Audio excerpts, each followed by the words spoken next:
Owen teaches history at a public high school in a mid-sized American city.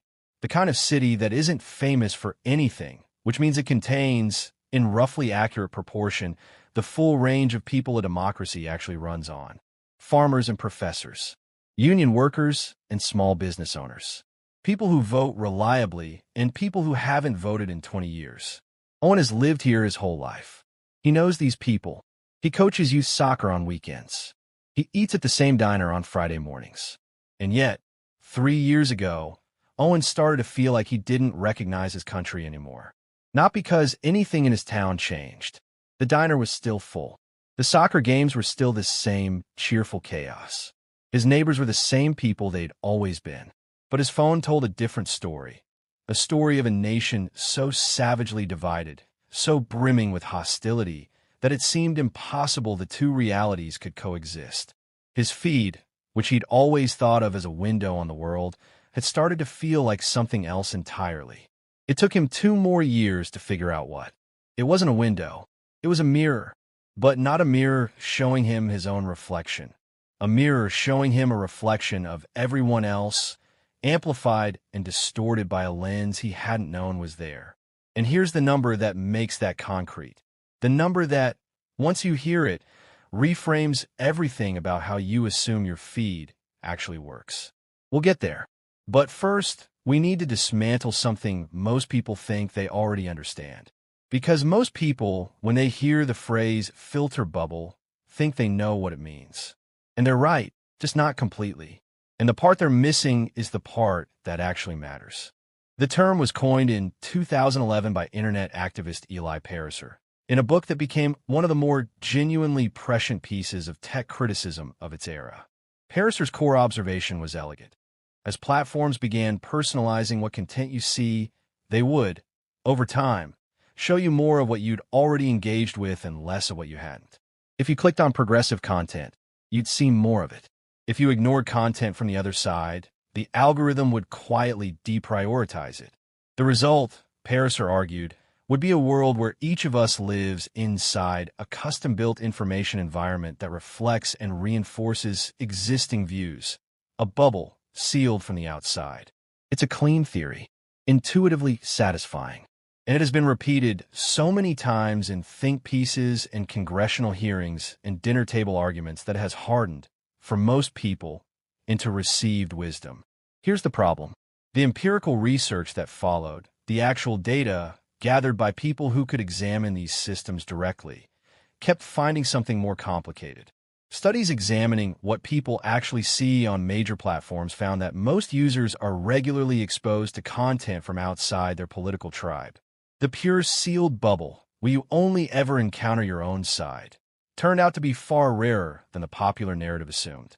But here's where you have to be careful, because that finding was used, sometimes very conveniently, to argue that filter bubbles weren't real, weren't a problem, weren't worth worrying about.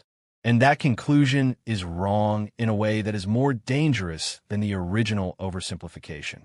Because the filter bubble was never primarily about which opinions you see. It's about which version of those opinions gets amplified and which version disappears.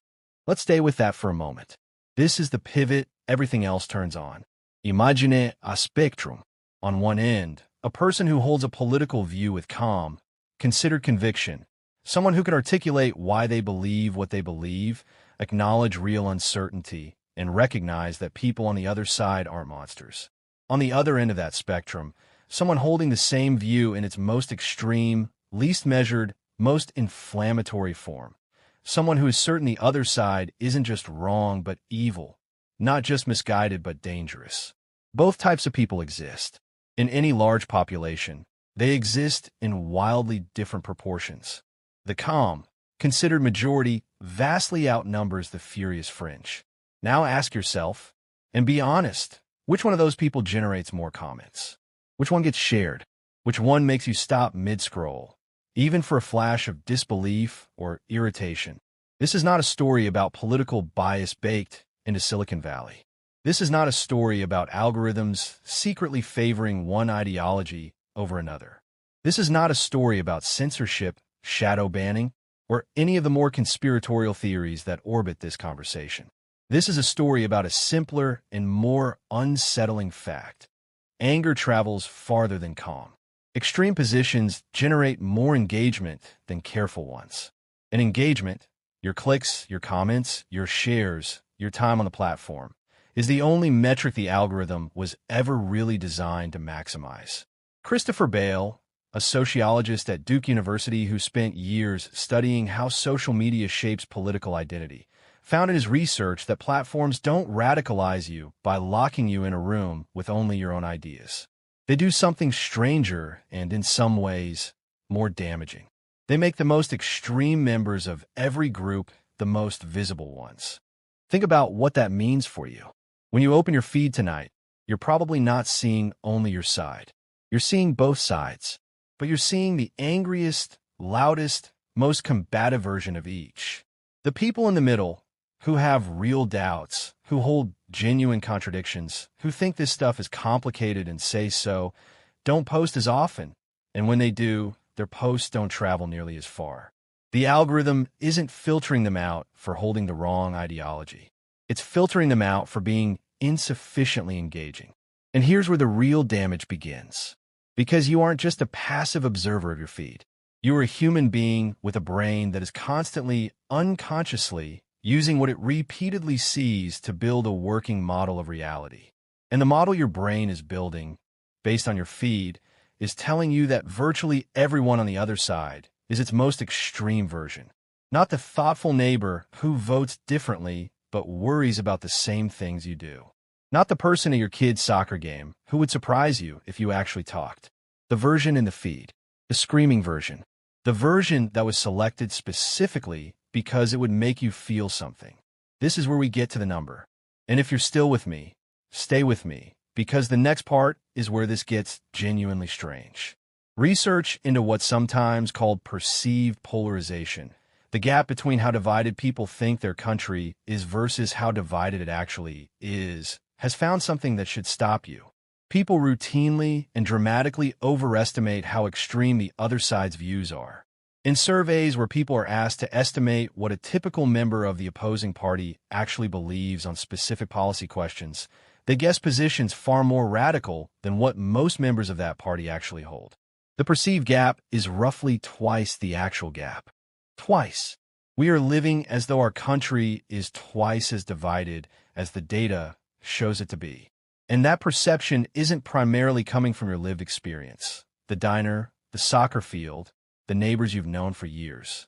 It's coming from a system that shows you, on loop, the most extreme representative of every position, until your brain recalibrates its sense of normal around the outlier. If you're finding this useful, subscribe, because we're about to go somewhere this conversation rarely goes, and it changes how you read everything that follows. Now, here's the part that should genuinely complicate how you're holding all of this.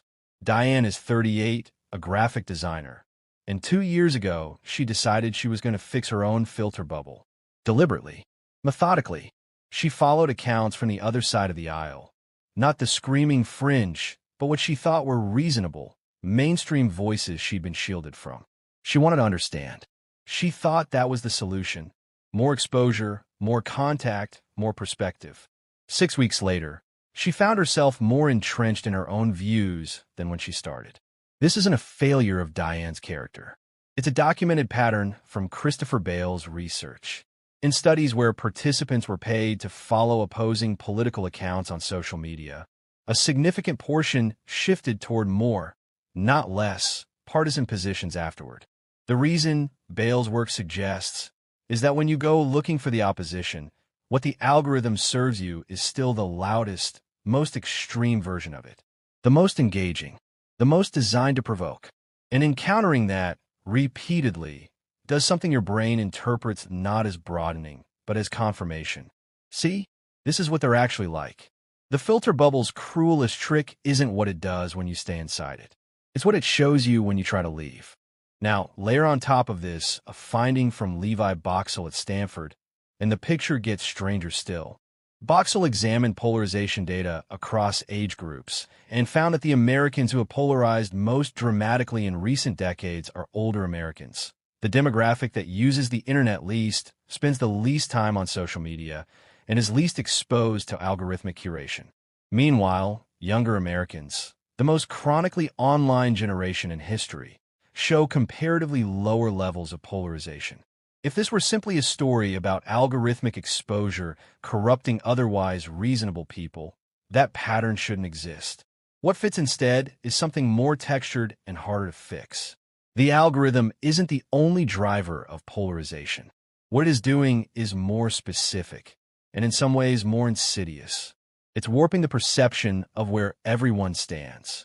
It's making the country look twice as divided as it is to everyone, including people who are least online, because the media ecosystem, the political ecosystem, and the attention economy are all running on the same engagement signals. And those signals all point the same direction, toward heat, toward conflict, toward the fringe that performs. Let's zoom out one final level, because this is where it stops being about your feed and starts being about the world your feed is helping to shape. Politicians are not naive about what performs online. Neither are media organizations, advocacy groups, or anyone whose reach depends on engagement. Engagement runs on heat, which means the incentive structure flowing from algorithmic amplification doesn't just distort how you perceive the political landscape. Over time, it distorts the landscape itself. A politician who says something measured and complicated gets a fraction of the coverage of one who says something deliberately inflammatory. Not because journalists have bad values, most don't, but because the inflammatory statement generates more clicks, which generates more revenue, which is the oxygen the current media ecosystem breathes. That amplification isn't neutral. It rewards a specific style of political communication, and over time, it selects for it. Politicians who stay calm and considered either learn to perform heat when the cameras are on, or they lose the attention game to someone who will. So here is the loop, stated plainly. The algorithm amplifies extreme voices because they generate engagement. Extreme voices become the dominant image each side has of the other. That distorted image makes you believe the country is twice as divided as it is. Politicians and media, optimizing for the same engagement signals, behave as if it's that divided. And so, gradually, it becomes more divided. Not because underlying values shifted, but because the systems mediating between people and their political reality began selecting for conflict as the primary output. Perceived polarization becomes real polarization. Not dramatically, not all at once. Steadily, the way a river changes course.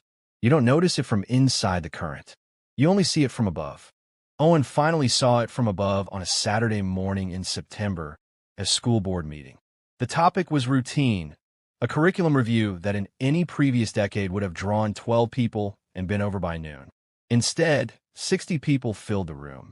The first speaker was someone Owen had never seen, someone who had clearly driven from out of town, who used language that sounded less like a community member and more like someone who had been watching a very specific kind of video for a very long time. Owen looked around at the people he'd known for years, the farmer, the librarian, the woman who runs the feed store, and they all wore the same expression. Not anger, genuine confusion, like they'd stumbled into someone else's argument. Afterward, Owen searched the exact phrases the stranger had used. He found them everywhere, in comment sections, in feeds, in specific corners of platforms that the algorithm had apparently been routing certain people toward for months. Nearly word for word. And, standing in his kitchen, Owen understood that what he'd witnessed wasn't an organic community conflict. It was an echo arriving from somewhere else, the downstream product of a system that had been amplifying a specific kind of content for a specific kind of engagement and eventually routing it into a school board meeting in a town the algorithm had never heard of. The stranger's anger was real. The script was borrowed from a feed that had never once shown them the librarian or the farmer or the woman at the feed store who had probably voted differently than them her entire life, and had also been their neighbor quietly for 30 years. So where does this leave you? You cannot opt out of the algorithmic environment entirely. A digital detox doesn't fix structural incentives, but there are 3 things that can meaningfully shift what you're working with. Not by repairing the system, but by recalibrating the lens through which you read it. The first is source diversification, done precisely, not just broadly. The instinct when you hear this is to deliberately seek out the other side, which sounds virtuous, and as Bale's research shows, often backfires. The more useful move is to specifically find sources that cover the quiet center, the views that get the least amplification precisely because they generate the least heat.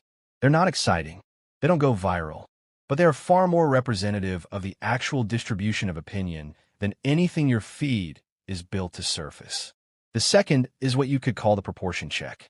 When you feel yourself forming a picture of what the other side believes, who they are, what they want, what they're actually like, stop on one question. Am I building this from the most extreme visible representatives of that group, or from the actual distribution of people who hold that view? Most of the time, if you're honest, it's the former.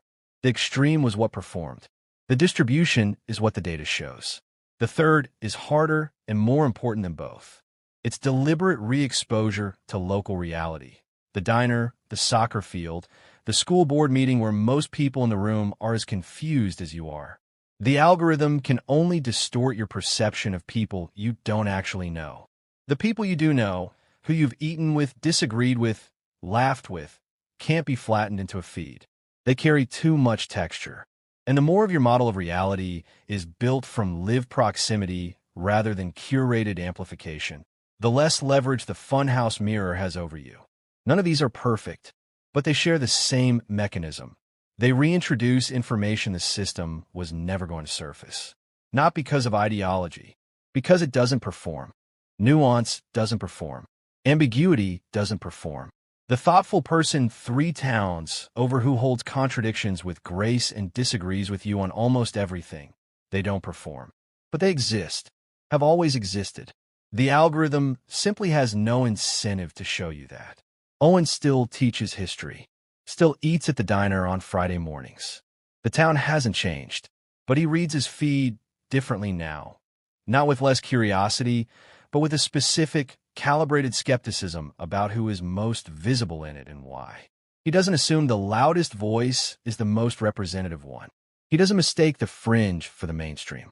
And when he feels that familiar tightening, the sense that the country has become unrecognizable, that the other side has lost all reason, he does something small and almost embarrassingly simple. He puts the phone down and goes to the diner. Not to escape. Not because the internet isn't real, but because the diner is where real lives in proportion, in the full, algorithm-resistant complexity of actual human beings who cannot be flattened into a feed. Twice. That's the number we came back to. The perceived divide is roughly twice the real one. You have been navigating a map that shows your country as twice as broken as it is. Not because anyone lied to you about the facts.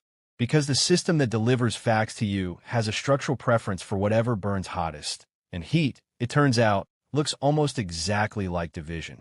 The algorithm is patient. It will serve you the next extreme take, the next inflammatory framing, the next perfectly cast villain from the other side. It is very, very good at its job, but it can only work on the parts of your reality it has access to. And the parts it doesn't, built from physical proximity, shared meals, 30-year friendships, and school board meetings where most of the room is just as confused as you are, those are still yours. The algorithm has never figured out how to amplify a diner. And until it does, the diner remains the most quietly radical act of recalibration available to you. So here's the question worth sitting with. In your own life, where is the gap widest between what your feed tells you the other side believes and what you actually find when you talk to a real person who votes differently than you do? That gap is the filter bubble, the real one, the one that was never about what you couldn't see. It was always about what got amplified and what got quietly, efficiently, invisibly left out.